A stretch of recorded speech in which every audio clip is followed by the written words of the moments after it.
بسم الله الرحمن الرحيم.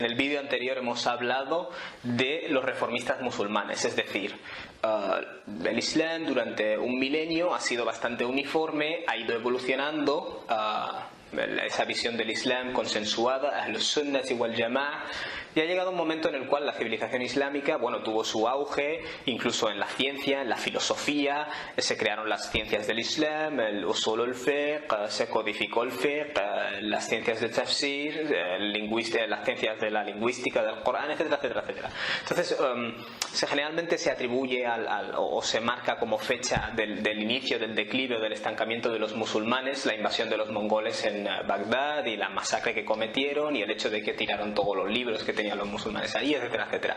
Pero incluso después de eso hay registro de momentos en los cuales los musulmanes siguieron practicando ciencia, siguieron escribiendo cosas interesantes. Así que el declive de la civilización islámica es el producto de muchos factores y no es fácil decir el cuándo y el cómo. Pero entre los muchos factores, uno de ellos fue la colonización, el auge de Europa, ¿no? El auge de Europa, el Renacimiento y el inicio de la era colonial.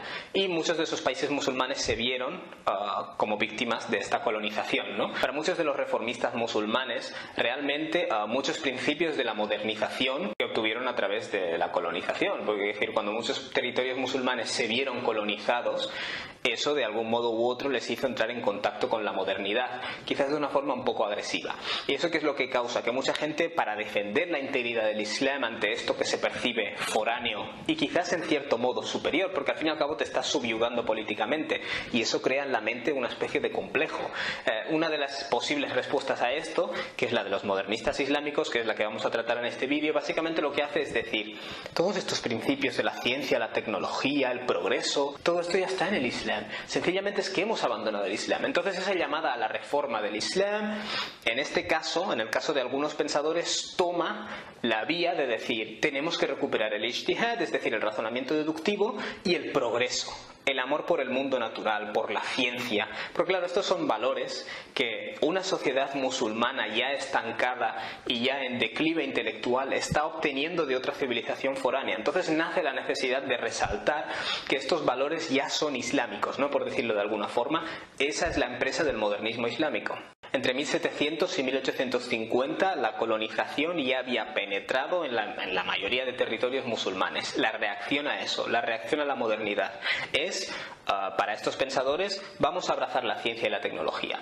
Vamos a abrazar el ijtihad, el concepto de rejuvenecer el Islam, de volver a las fuentes, de adaptar el Islam, y en algunos casos se llama incluso a los cambios políticos, como por ejemplo, para algunos la secularización, vamos a quitar la religión, y esto obviamente es algo importado, ¿no?, de Occidente o del mundo colonial.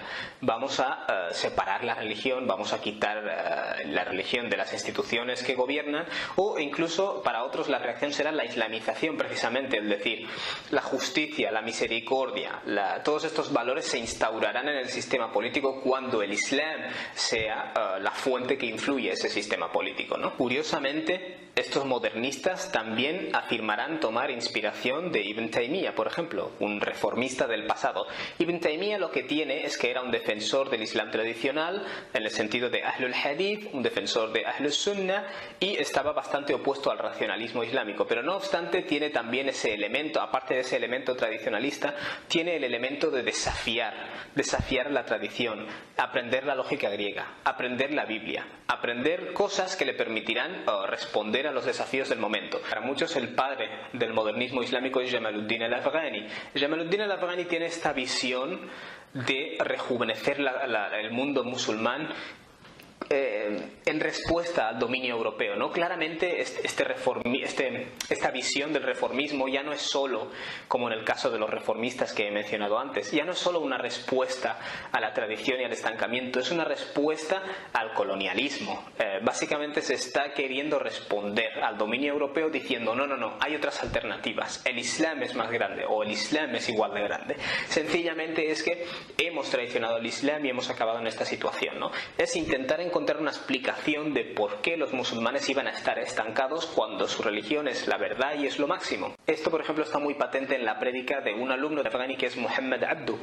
Estas personas están haciendo una llamada a la modernización, a la reforma, pero cuando tú lees los escritos de Muhammad Abdu, claramente el trasfondo, lo que se pretende es mejorar la situación política, enfrentarse a la situación política en la que se están encontrando los musulmanes en aquel momento. Ambos tuvieron serios problemas como consecuencia de sus puntos de vista y terminaron en el exilio. De hecho, coincidieron en París en el año 1882, maestro y alumno, y ahí colaboraron en la publicación del periódico creado por Afghani que se llama Al-Urwatul Wuthqa, y ahí en este periódico lo que hacían básicamente era exponer sus puntos de vista. Si quieres ver los puntos de vista del modernismo islámico de estos dos pensadores, esa era su vía de exponer los puntos de vista. Las posturas de Muhammad Abdu a menudo recuerdan a muchas posturas de la escuela ultrarracionalista Mu'tazila que existió en el pasado, debido a que da muchísimo rol al intelecto a la hora de interpretar el Corán de una forma más libre, e incluso la literatura del hadith la relega a un lugar de mayor escepticismo, ¿no? Y de mayor marginación. Otro pensador llamado Muhammad Rashid Ridha, también influido por la prédica de tanto Muhammad al-Afghani como Muhammad Abdu, también propuso esa modernización islámica, modernización del Islam, modernización desde el Islam, con la intención de luchar o de proponer una alternativa diferente ante el poder político básicamente de Occidente, ¿no? Y Muhammad Rashid Ridha lo que hizo fue también fundar un periódico que era una forma de exponer tus ideas, un periódico famoso que se llama Al-Manar. Rashid Ridha lo que hacía era atribuir este declive de los musulmanes y el hecho de que se les hubiera podido dominar a su abandono del Islam, a su abandono del ijtihad, del razonamiento deductivo, a haberse conformado con seguir la tradición, etcétera, etcétera, ¿no? El discurso es el discurso del modernismo islámico, y llamó a los musulmanes a emular a Occidente en determinadas cosas, en las cosas donde Occidente sí que lo estuviera haciendo bien, ¿no? Como por ejemplo la ciencia, la tecnología. Creía en un Islam amoldado a las circunstancias contemporáneas. Lo que sí es cierto de Rashid Ridha es que después de la Primera Guerra Mundial desarrolló más una especie de antioccidentalización, ¿no? Y si quieres verlo así, incluso unos puntos de vista más conservadores. Y esto, de nuevo, se entiende a la luz del contexto. La Primera Guerra Mundial, muchas personas tenían esta idea de Europa, la ciencia y la tecnología. La Primera Guerra Mundial demostró que el primer mundo, o Europa, o la civilización occidental, como lo prefieras llamar, realmente era tan propenso a los problemas humanos como el resto. Quiero decir, la Primera Guerra Mundial fue una absoluta carnicería en la que murieron millones de personas. Cualquier ideal de una sociedad con valores, libertad, respeto a la vida, etcétera, etcétera, cualquier ideal que hubiera de eso fue difuminado en la mente de Muhammad Rashid Ridha, que además vio que la tecnología también se podía usar para hacer grandes males. Otro modernista en la India que se dejó ver fue Sir Sayyid Ahmad Khan, que de hecho era un intelectual desde muy joven, tenía una carrera como escritor desde los 23 años, era todo un intelectual, escribió sobre interpretación bíblica, sobre política por supuesto, sobre interpretación bíblica y sobre interpretación del Corán. En el caso de la interpretación del Corán, claramente modernista, tanto le preocupaba el papel de la educación que creó la sociedad científica, y era una de esas personas que defendía la separación de los musulmanes en la India hacia un nuevo país o hacia un nuevo estado. En 1870 fundó el periódico Tahdhib al-Akhlaq y a través de él exponía sus ideas de la reforma social, ¿no? De cómo llevar a cabo esa reforma para la sociedad, ¿no? Y de hecho fundó una escuela que más tarde se iba a convertir en una universidad. En la India también apareció la reconocida figura de Muhammad Iqbal, que se le conoce no solo como pensador, político, filósofo, sino también como poeta. Como solución o como respuesta a la situación política de los musulmanes de la época, promovió la idea del Islam en la política. Claro, no la idea del Islam en la política como los gobernantes musulmanes que había en el presente, ¿no? Sino una verdadera presencia del Islam en la política, lo cual monitorearía el comportamiento de los gobernantes. Fue un importante padre ideológico de Afganistán y criticó, ¿no? o se oponía a esa idea nacionalista de las naciones y los países. Lo que él llamaba era más bien a una unificación de los pueblos musulmanes. Naturalmente, toda corriente tiene sus subcorrientes, ¿no? Y sus gradaciones.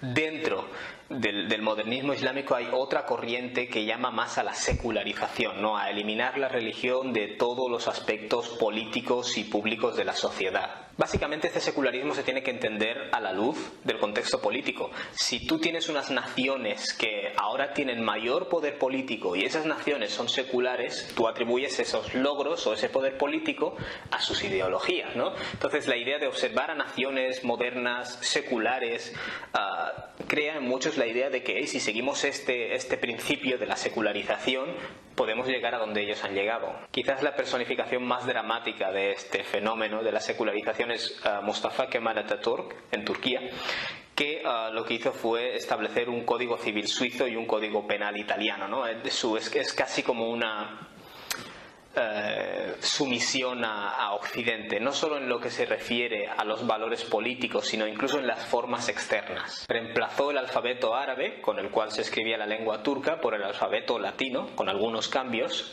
Hizo legal la consumición del alcohol, de hecho él mismo era consumidor de alcohol. Sustituyó en la práctica o la costumbre de llamar a las personas tal, hijo de tal, es decir, el modelo que había de apellido, lo sustituyó por el modelo de apellido europeo.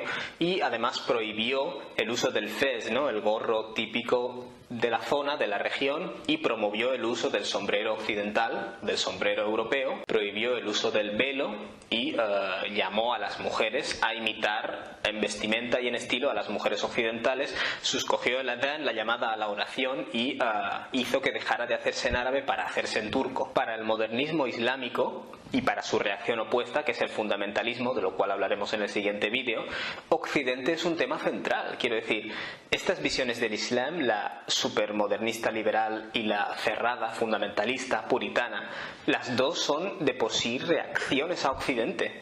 No es de extrañar que la modernista esté en cierto modo obsesionada con imitar a Occidente, ser como Occidente, vestir como Occidente, hablar como Occidente, Occidente, Occidente, Occidente, y la fundamentalista igual. Hay que ser diferente a Occidente, no vestir como Occidente, no imitar a Occidente.